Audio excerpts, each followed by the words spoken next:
In this video, I'm going to discuss about the different job opportunities in the field of cybersecurity. Yes, cybersecurity is the fastest growing domain in IT industries, and you can easily get highest paid jobs with minimum experience in this list.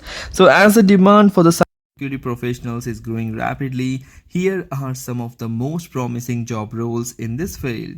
Information security analyst. The highest number of jobs is this profession, that is information security analyst. You can be a SOC analyst, you can be a Splunk expert, so you can do different number of course and they are easy. There is no much coding required. So in the cybersecurity domain, if you have just a knowledge of Python, so minimum like programming language knowledge is required. Otherwise they are all tool specific and you need a network basics or network knowledge about router, firewall, endpoint security solutions. So these things you require.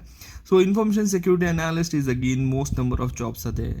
Network security engineer is also good. Cybersecurity consultant, penetration tester, again highest paid job is a penetration tester. Incident responder, yes, SOC analyst. Security architect, chief information security officer, cryptographer, security software developer, cybersecurity manager. These job roles require different levels of expertise and experience, and many of them also offer excellent career growth opportunities. In general, cybersecurity professionals are in high demand across a range of industries including finance, healthcare, government, and technology.